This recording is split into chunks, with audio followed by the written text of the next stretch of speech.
नमस्कार, आप देख रहे हैं गुड न्यूज टुडे और मैं हूं आपके साथ अनंत भट्ट। देश भर में विजयदशमी की धूम है। देश के अलग अलग हिस्सों में रावण के पुतले का दहन किया गया।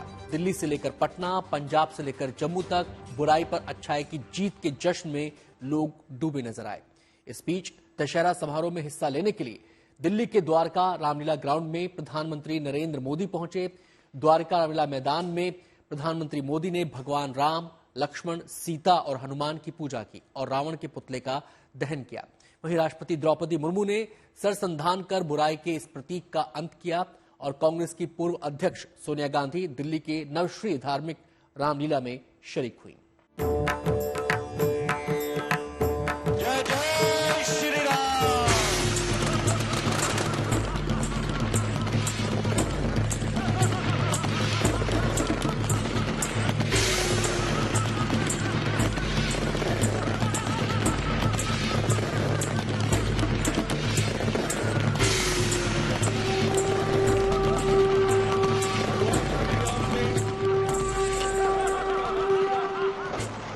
देश भर में विजयदशमी का पर्व बड़ी धूमधाम के साथ मनाया जा रहा है। इस मौके पर कश्मीर से लेकर कन्याकुमारी तक जगह जगह रावण के पुतलों का दहन किया गया।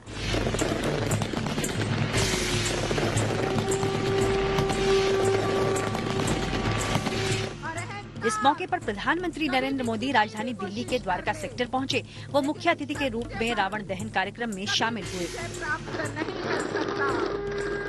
और आपके हाथ की तालियां। प्रधानमंत्री मोदी ने सरसंधान कर रावण के पुतले का दहन किया और सरसंधान करते ही बुराई का प्रतीक रावण धू धू कर जल उठा।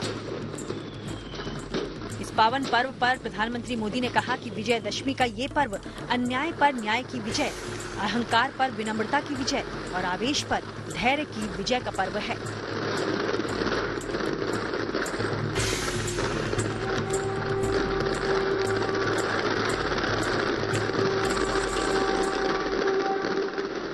रावण का दहन बस एक पुतले का दहन न हो, ये दहन हो हर उस विकृति का जिसके कारण समाज का आपसी सौहार्द बिगड़ता है। ये दहन हो उन शक्तियों का जो जातिवाद और क्षेत्रवाद के नाम पर मां भारती को बांटने का प्रयास करती है। ये दहन हो उन विचार का जिसमें भारत का विकास नहीं, स्वार्थ की सिद्धि निहित है। विजयादशमी का पर्व सिर्फ रावण पर राम की विजय का पर्व नहीं, राष्ट्र की हर बुराई पर राष्ट्रभक्ति की विजय का पर्व बनना चाहिए। हमारी राष्ट्रपति जी इन सब बुराइयों का खात्मा करेंगी। दशहरा के इस मौके पर देश की राष्ट्रपति द्रौपदी मुर्मू ने ऐसा सरसंधान किया कि असत्य का प्रतीक रावण एक झटके में आग की भेंट चढ़ गया।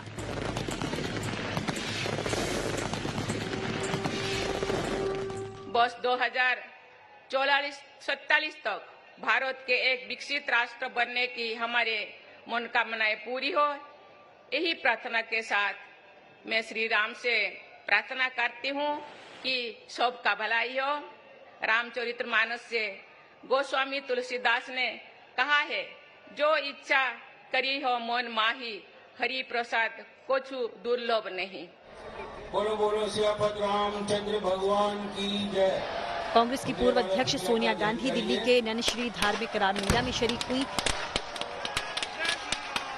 उन्होंने भी बुराई के रावण पर सरसंधान कर उनकी जीवन लीला समाप्त कर दी।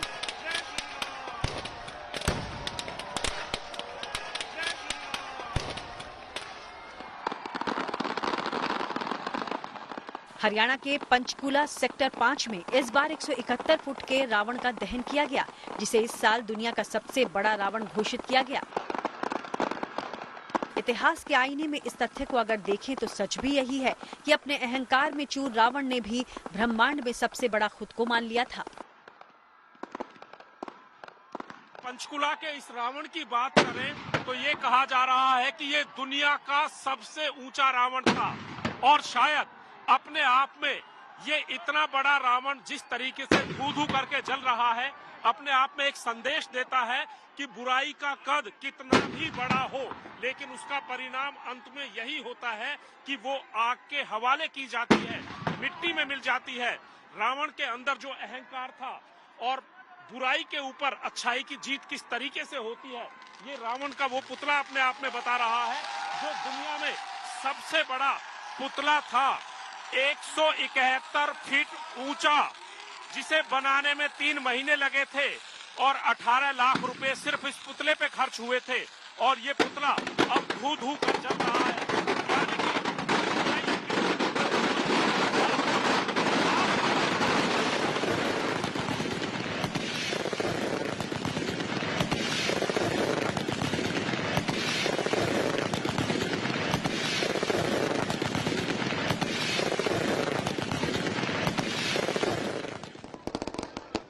चंडीगढ़ में विजयदशमी के पर्व पर रावण का अंत अलग तरीके से देखने को मिला। पहले स्टेज पर भगवान राम और रावण के बीच युद्ध हुआ। सत्य और असत्य के युद्ध में लड़ते लड़ते रावण भगवान राम के हाथों परास्त हो गया। इसके बाद भगवान श्री राम ने उसका वध कर दिया। असत्य पर सत्य की इस विजय के बाद आसमान आतिशी नजारों से जगमगा उठा और स्थानीय गायक की स्वर लहरियों पर वादियां गूंज उठी। कन्हैया जी एक भजन हो जाए फिर अपने दर्शकों के लिए। श्री राम मेरे घर आएंगे, आएंगे प्रभु आएंगे, प्रभु के चरणों की आस है और हमको ये विश्वास है। राम मेरे घर आएंगे, आएंगे प्रभु आएंगे। तो ये थे हमारे साथ भजन सम्राट कन्हैया मित्तल, जिनका साफ तौर पर कहना है कि जो नई युवा पीढ़ी है लगातार सनातन के साथ जुड़ रही है और कहीं ना कहीं अगर हम बात करें जिस तरह से हमारा धर्म है वो लगातार आगे बढ़ रहा है। उत्तर प्रदेश के कुशीनगर का ये रावण आतिशबाजी की भेंट चढ़ गया। असत्य पर सत्य की विजय को देखने के लिए सैकड़ों की तादाद में लोग यहाँ इकट्ठा हुए थे।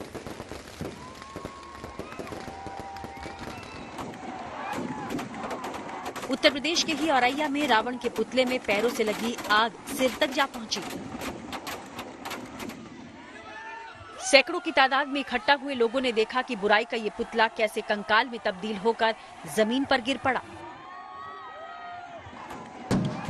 गुजरात के अहमदाबाद में विजयदशमी की धूम रही। असत्य का प्रतीक रावण इस मौके पर आग के हवाले कर दिया गया और देखते ही देखते आग की लपटों में समा गया।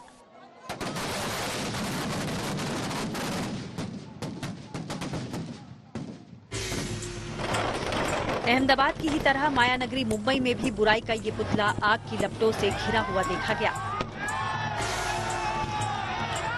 बुराई के इस रावण का विजयदशमी के दिन अंत हो गया।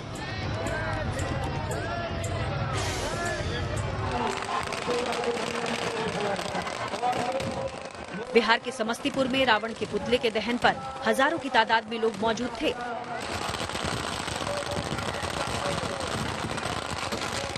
जब बुराई का ये प्रतीक आग की भेंट चढ़ रहा था तो लोगों के चेहरों पर खुशी का भाव देखा जा सकता था। पटाखों की तड़तड़ाहट के बीच देखते ही देखते बुराई का अंत हो गया।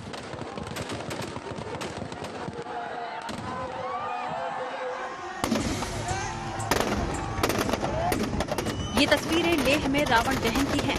इस मौके पर लोग बेहद खुश नजर आए। छोटे छोटे बच्चे बंदर और राक्षसों की शक्ल में इधर उधर घूमते दिखाई दिए।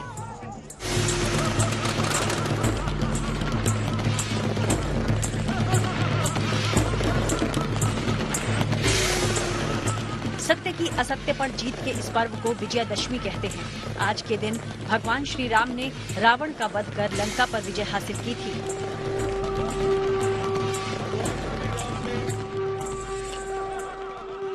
इसलिए इस अवसर पर हर साल की तरह इस साल भी लंकापति रावण, कुंभकर्ण और मेघनाद के पुतलों का दहन किया गया।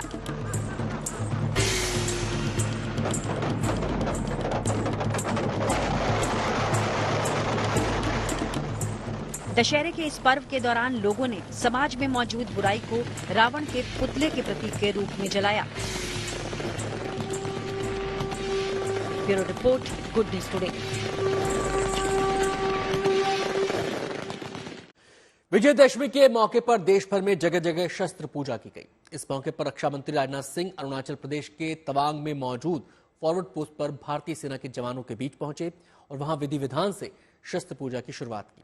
वहीं संघ प्रमुख मोहन भागवत ने नागपुर में शस्त्र पूजन किया, जबकि कई पुलिस थानों में भी इस मौके पर शस्त्रों की पूजा की गई।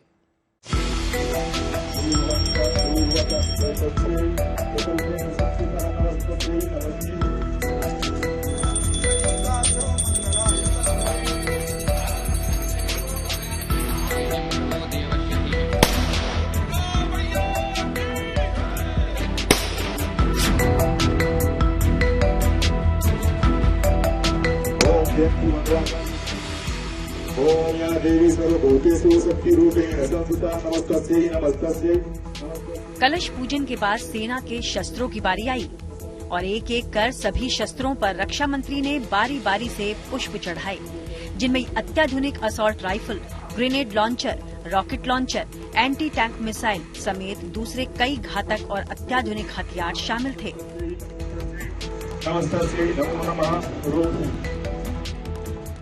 इसके अलावा रक्षा मंत्री ने सेना के वाहनों की भी पूजा की।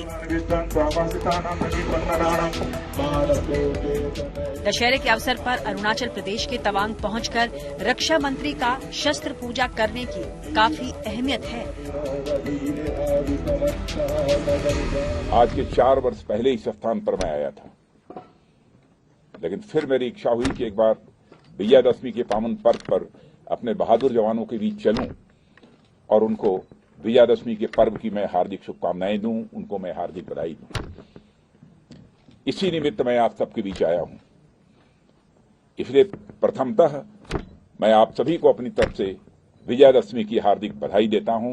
आपको, आपके पूरे परिवार को हार्दिक बधाई देता हूं और साथ ही साथ मैं शुभकामनाएं देता हूं। जिन कठिन परिस्थितियों में आप सब, क्योंकि मैं एलएसी के पास तक जाकर मैंने देखा है, जिन कठिन परिस्थितियों में आप लोग इस देश की सीमाओं की सुरक्षा की जिम्मेदारी निभा रहे हैं, उसकी जितनी भी सराहना की जाए वह कम है। और मैं बतलाना चाहता हूं, देशवासियों को आपके ऊपर नाज है, देशवासियों को आपके ऊपर गर्व है। और आप सभी जानते हैं इस वर्दी की कितनी अहमियत होती है।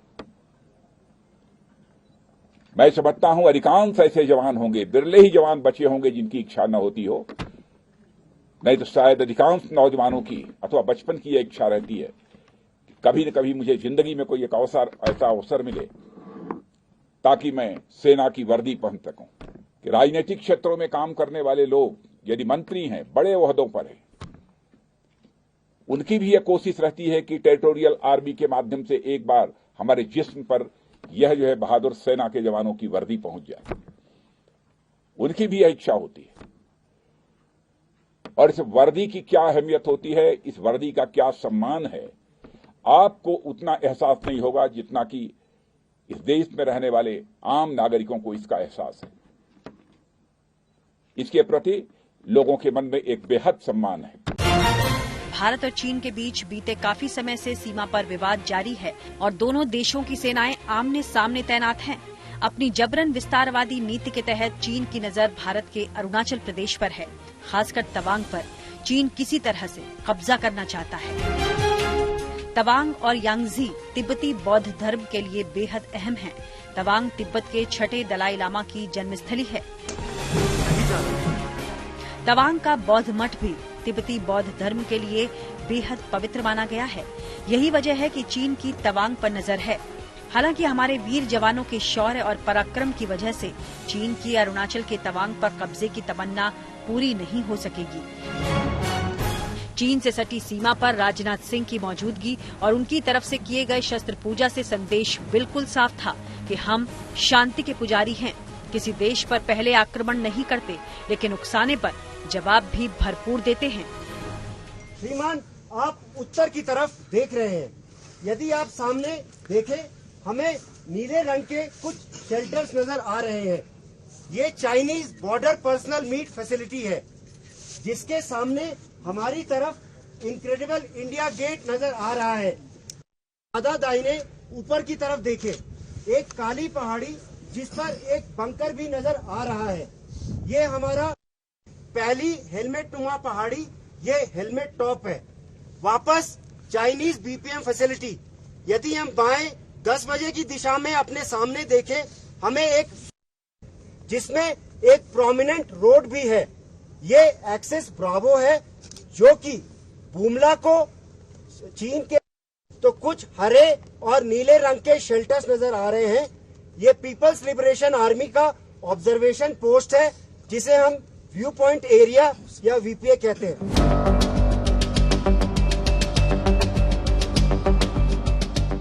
विजयदशमी के मौके पर ये संघ प्रमुख मोहन भागवत की शस्त्र पूजा है। संघ प्रमुख भागवत ने इस मौके पर पूरे विधि विधान और मनोयोग से शस्त्र साधना की। संघ प्रमुख एक एक कर शस्त्रों की बारी बारी से पूजा कर शस्त्र संधान कर रहे हैं। इस मौके पर उनके साथ बॉलीवुड गायक शंकर महादेवन भी मौजूद थे। उन्होंने अपने स्वर लहरियों से वहां मौजूद लोगों का दिल जीत लिया। मन मंदिरा ते जाने उजळून घे साधका संवेदना संवादे सहवेदना जपताना मन मंदिरा।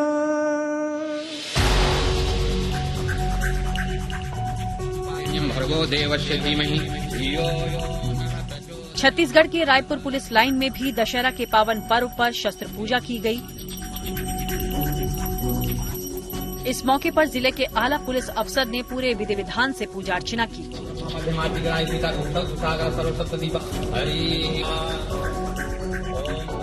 शस्त्र पूजा के दौरान पुलिसकर्मियों समेत जिले के तमाम और लोग मौजूद थे।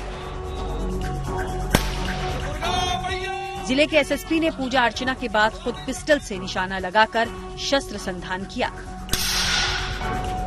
दशहरा के पर्व पर, विजयादशमी के पर्व पर ये पारंपरिक पूजा है जो पुलिस लाइन में की जाती है, ताकि जिले में शांति बनी रहे, उस उद्देश्य से पूजा की जाती है। इस अवसर पर मैं जिले के सभी नागरिकों को, मीडिया के सभी साथियों को, सभी पुलिसकर्मियों को, उनके परिवारों को बहुत बहुत बधाई, शुभकामनाएं देता हूँ। विजयदशमी का ये महापर्व बुराई पर अच्छाई की जीत है, असत्य पर सत्य की विजय और अंधकार से प्रकाश की ओर उन्मुख होने का पर्व है। Bureau report, good news today. तो हमारी इस खास पेशकश में फिलहाल इतना ही।